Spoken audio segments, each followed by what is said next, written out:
কিয়ামতের দিন আমি মানুষের আমল মাপার জন্য ইনসাফের দাঁড়িপাল্লা দাঁড় করাবো। ইনসাফের পাল্লা মানে কি? দেখেন, কোরআনের এক আয়াত আরেক আয়াতের ব্যাখ্যা হয়। আবার কোন কোন আয়াত এমন হয় যে আয়াতের এক অংশ আরেক অংশের ব্যাখ্যা হয়। যেমন এখানে আল্লাহ তাআলা বলছেন ইনসাফের দাঁড়িপাল্লা দাঁড় করাবো, এই কথার মানে কি? তো আল্লাহ নিজেই বলছেন ফালা তুজলামু নাফসুন শাইআ, মানে হচ্ছে কারো উপর বিন্দু মাত্র জুলুম করা হবে না। বিচার দিবসের জুলুম এটা আবার কেমন? বলে এটা গত 16 বছর আমরা দেখতে দেখতে মুখস্থ হয়ে গেছে। বিচারের নামের প্রহসন কাকে বলে এটা আমরা দেখেছি। যারা অপরাধী না তাদেরকে ফাঁসিতে ঝুলানো হয়েছে, আর যারা অপরাধী তাদেরকে মন্ত্রণালয়ে দায়িত্ব দেওয়া হয়েছে। এগুলা দেখতে দেখতে 16 বছর আমরা পার করছি না? না হয় কোরআনের পাখি মুফাসসিরে কোরআন সারা জীবন যিনি মানুষকে কোরআনের বাণী শুনিয়ে মুগ্ধ করেছেন, হেদায়েতের পথে ডেকেছেন, সেই আল্লামা দিলওয়ার হোসেন সাঈদী রাহিমাহুল্লাহ, এই মানুষটা 71-এ ধর্ষণ করেছেন, কারো ঘর লুটপাট করেছেন, সন্ত্রাস করেছেন। এটা ন্যূনতম বিবেক বুদ্ধি যদি কারো মাথায় থাকে সেটা বিশ্বাস করতে পারে না। ভারতের 5 গোলামদের পক্ষেই এমন চিন্তা করা সম্ভব। আর তারাই সেই আওয়াজটা উঠাইছে কেন? তিনি ওই সাম্রাজ্যবাদী অপশক্তি যারা চাচ্ছেন সাম্রাজ্যবাদী হতে, এই ভারতের বিপক্ষে তিনি উঁচু কণ্ঠে আওয়াজ উঠাইছিলেন। এটাই ছিল তার বড় অপরাধ। এই জন্যে ভারত তাদের দেশীয় এজেন্ট এবং দোসরদেরকে দিয়ে এই মানুষটাকে তিলে তিলে শেষ করেছে। আল্লাহ তাআলা বলেন আমার আদালত কিন্তু এমন হবে না। আমার আদালত, আল্লাহ বলেন, আরো বিশ্লেষণ করতেছেন, ওয়া ইন কানা মিসকালা হাববাতিন মিন খারদাল আতাইনা বিহা, যদি কেউ একটা সরিষা দানা পরিমাণ আমলও করে তো আল্লাহ বলেন সেই আমলও সে সেদিন দেখতে পাবে। নেকি করলেও দেখবে, গুনাহ করলেও দেখবে। আচ্ছা শোনো না, আমারও তো খারাপ লাগতেছে, তোমরা একটা লাগাইছো একদম সবারে ব্লক করে, আবার একটু বড় বড় হুট করে দাঁড়ায় যাও, এটা কি? একটু বড় দাও, তুমি নিচে করো দাও, এটা নিচে এত উঁচু উঁচু করছে,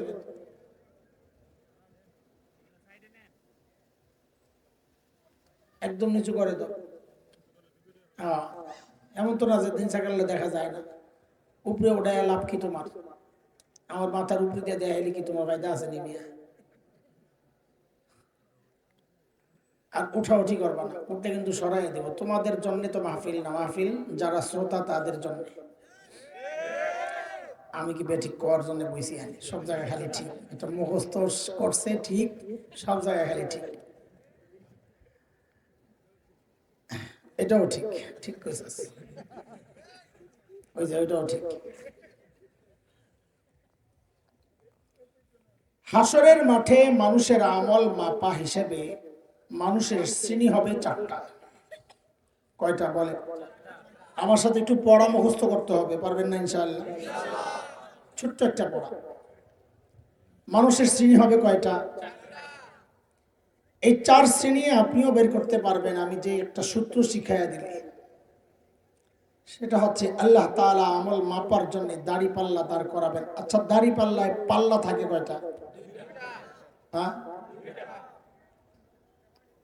আরে ভাই তুমি বুট খাইবা ভালো কথা, একদম সামনে এসে বসে কেন খাইতে, পিছনে জায়গা নাই, পকেটে লো, তুমি খাও, আমার খাইতে মনে চায় না, পরে পেট অসুখ হইব, পরে দুষ্পর্ব আমার, পকেটে লো, পকেটে লো।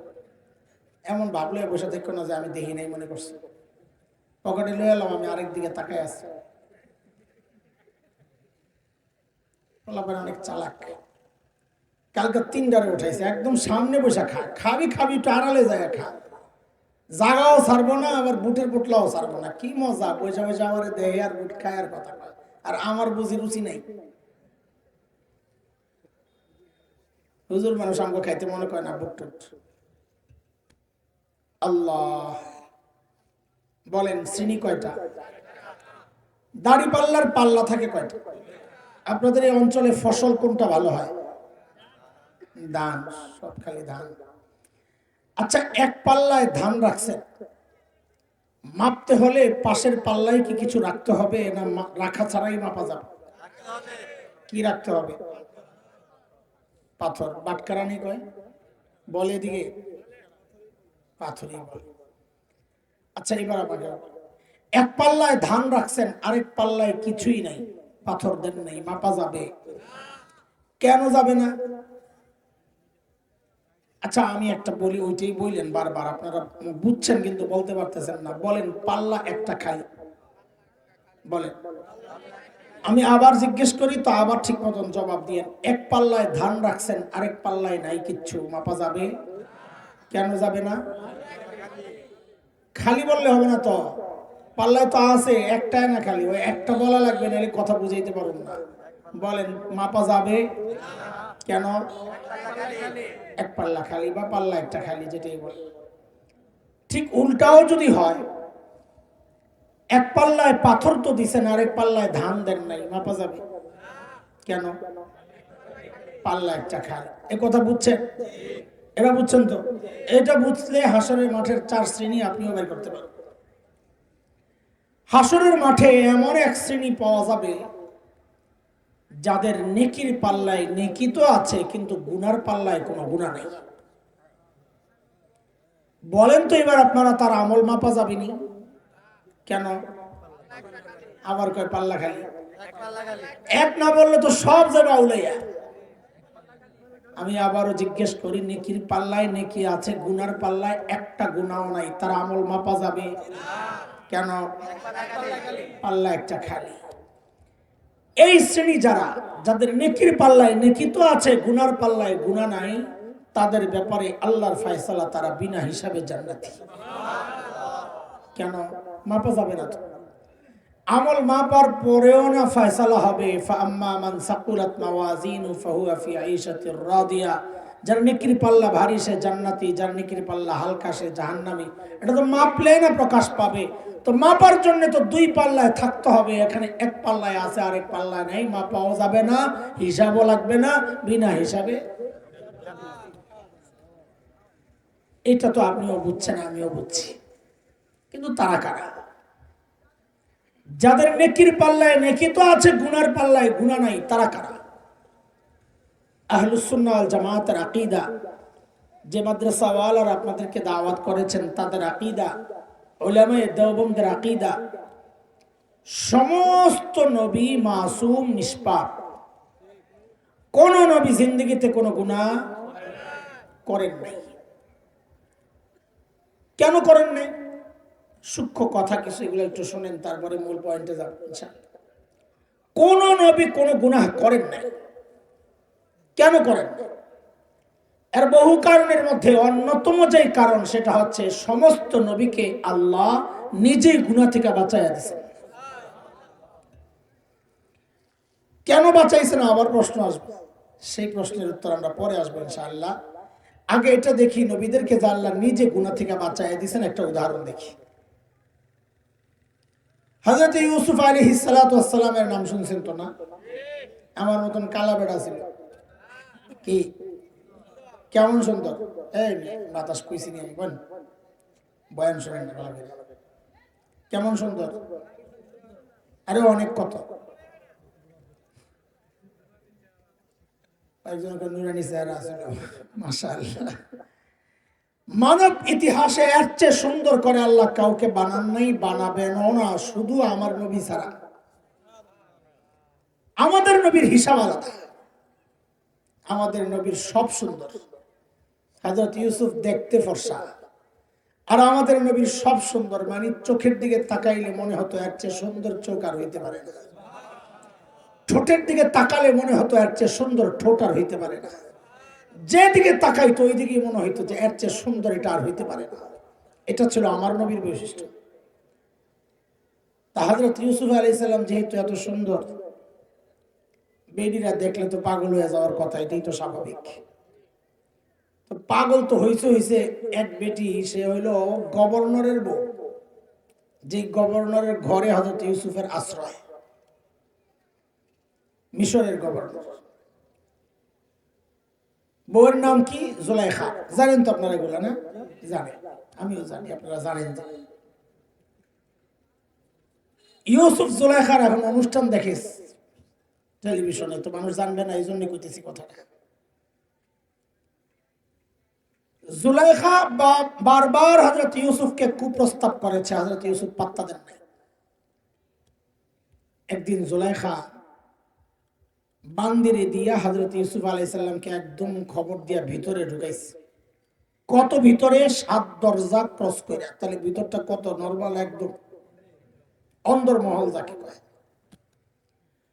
একদম ভেতরে ঢুকাইয়া বান্দিরে বলছে কি, দরজাগুলারে বাহির দিয়া বন্ধ করে করে তুমি চলে যাও। কোন দিক দিয়া? এই প্রত্যেকটা ছোট ছোট কথা আমি বলাচ্ছি কেন, এগুলো পরে আবার কাজে লাগাইতে হইবে আমার। বলেন, দরজা বন্ধ করছে কোন দিক দিয়া? ভিতর দিয়া না বাহির দিয়া? বাহির দিয়া। 7 দরজা বন্ধ করে বান্দি গেছে। এখন হযরত ইউসুফ এক মহা সংকটে। সংকটের মূল কারণ 3টা। 1 নম্বর, চারদিক বন্ধ, বাঁচার কোনো উপায় নাই। 2, মনিবের স্ত্রীর আহ্বান প্রত্যাখ্যান করাও তো কঠিন। 3, হযরত নবী ইউসুফ নিজেও তো টকবগে যুবক। এমন জায়গায় একটা সুন্দরী নারীর আহ্বানকে প্রত্যাখ্যান করা একটা যুবকের জন্য এটাও তো কঠিন। এই ভয়ঙ্কর 3 কঠিনের মধ্যে হযরত ইউসুফ আক্রান্ত। তিনি কি করলেন? কুরআন আল কারীমের সূরা ইউসুফ আয়াত 23, 24, 25, 26 এই আয়াতগুলোতে আল্লাহ পুরো প্রসঙ্গটা এনেছেন। আল্লাহ বলেন, وراودته التي هو في بيتها عن نفسه وغلقت الأبواب وقالت هيت لك قال معاذ الله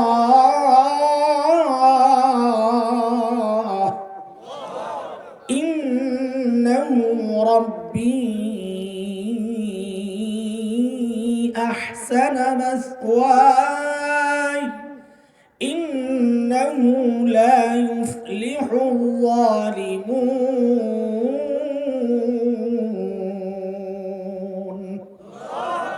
হযরত ইউসুফ আটকা পইরাই দিছেন চিৎকার, ও আল্লাহ আমারে বাঁচান। ডাকছেন কারে? আল্লাহ বাঁচাইছেন। 24 নম্বর আয়াতে আল্লাহ বলছেন, কাযালিকা লিনাসরিফা আনহু সুআ ওয়াল ফাহশা। ইউসুফকে অন্যায় অশ্লীল কাজ থেকে আমি নিজে বাঁচাইয়া দিছি। কে বাঁচাইছেন? শুধু আমার সাথে কথাগুলো বলে যান, আমরা পরে আবার এগুলো জোড়া লাগাবো। কিভাবে বাঁচাইছেন আল্লাহ তাআলা? বাঁচানোর প্রক্রিয়াটা আল্লাহ নিজেই দেখাচ্ছেন। ওয়াস্তাবাকাল বাব وقدت قميصه من دبر وألف يا سيدها لدى الباب। হযরত ইউসুফ দরজার দিকে ছুটেছেন। আচ্ছা, দরজা খোলা ছিল না বন্ধ? কোন দিক দিয়া? তাহলে হযরত ইউসুফ কি পাগল? একটা দরজা বাহির দিয়ে বন্ধ, উনি দরজার দিকে দৌড় দিচ্ছেন। এটা কি এখনকার আধুনিক যুগে বিভিন্ন মার্কেটে অফিসে আপনারা দেখছেন কিনা আমি জানি না, গ্লাসের দরজা আছে, 2 দিক থেকে আসে আবার খুলে যায়, সেন্সর মেশিন লাগানো। মানুষের গন্ধ পাইলে এটা খুলে যায়, আবার মানুষ চলে গেলে নিজে নিজে বন্ধ হয়। দেখছেন না আপনারা এমন কেউ এমন দরজা দেখছেন? মাশাআল্লাহ। তো হযরত ইউসুফ কি জানেন যে এটা এরকম দরজা মেশিন লাগানো আছে, আমি গেলেই খুলে যাব? তো দৌড় দিলেন যে, বলে এটা হচ্ছে নবীওয়ালা ঈমান। হযরত ইউসুফের ওই বিশ্বাস ছিল, ভরসা, আমি যে আল্লাহকে ডেকেছি ওই আল্লাহ আমাকে একা ছাড়তে পারেন না, ওই ভরসার উপর ভর্তি করে উনি দরজার দিকে দৌড় মারছেন। জুলাইখাও পিছনে পিছনে ছুটছে, কোন রকম থাবা মারছে পিছন দিয়া, জামাড়ারে সিরালে টান দিয়া। কোন দিক দিয়া? বলাবেন কথা কম। কোন দিক দিয়া বলাচ্ছি কেন, পরে কাজে লাগাবো ইনশাআল্লাহ, খালি মনে রেখো। হযরত ইউসুফ যেই দরজার সামনে গেছে, আল্লাহর কুদরতের কারিশমা শুরু হয়ে গেছে, সাথে সাথে দরজা খাট করে খুলে গেছে। একটা, দুইটা, তিনটা, চারটা, পাঁচটা, ছয়টা খুলতে খুলতে 7 নম্বর দরজা যখন খুলছে, ও আলফায়া সাইয়্যিদাহা আলাদাল বাব, একদম খোলাই যায়া পড়ছে কার সামনে? জুলাইখা নিজের স্বামীর সামনে, মিশরের গভর্নরের সামনে, হাতে হাতে ধরা। জামাইয়ের সামনে পয়রাই বেড়ি জাগায় পুরা পল্টি মারছে। পল্টি বুঝেন তো? ঘুরে গেছে। ঘুরে কি কয়? আল্লাহ বলতেছেন, قالت ما جزاء من أراد بأهلك سوءا, আপনার স্ত্রীর সাথে অপকর্মের চেষ্টা যে করলো তার শাস্তি কি হওয়া উচিত? দেখছেন নি কারবার? অপরাধ করলো কে? চাপায় দিল কার কান্দে? করলো নিজে, চাপায় দিছে আরেকজনের। পুরাই হাসিনা স্টাইল। একজনে কইছে আস্তে করে, কয় বুবুর মতো। সাবাস। আসলে স্টাইলটা বুবুরও না, বুবুর বস আছে না কে? হযরতকে ওনার আখেরি বয়ান ও নসিহত পেশ করার জন্য মাহফিল কমিটির পক্ষ থেকে সবিনয় অনুরোধ করছি। আসসালামু আলাইকুম ওয়া রাহমাতুল্লাহি ওয়া বারাকাতুহু।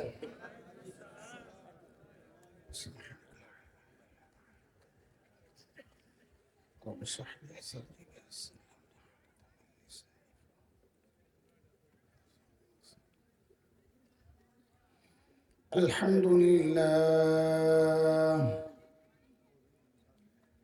الحمد لله وكفى وسلام على عباده الذين اصطفى. أما بعد فأعوذ بالله من الشيطان الرجيم. بسم الله الرحمن الرحيم.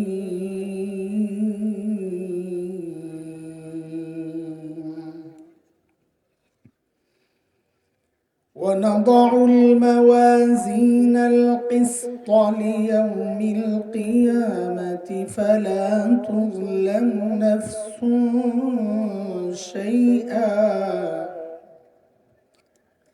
وإن كان مثقال حبة من خردل أتينا بها وكفى بنا حاسبين.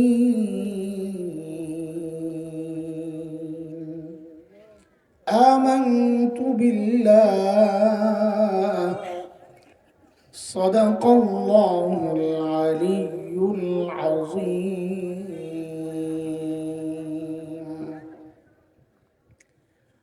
পটুয়াকান্দি মরহুম আব্দুল গফুর ভূঁইয়া নুরানি হাফিজিয়া মাদ্রাসা ও এলাকাবাসীর উদ্যোগে আয়োজিত আজকের এই তাফসীরুল কোরআন মাহফিলের মুহতারাম সভাপতি, অতিথিবৃন্দ, হযরত উলামায়ে কিরাম, মুরব্বিয়ানে আযম, দূর দূরান্ত থেকে আগত ইসলাম প্রিয় সুধী সমাজ, প্রিয় ছাত্র ভাইয়েরা, যুবক বন্ধুরা, পর্দার আড়ালের মা ও বোন,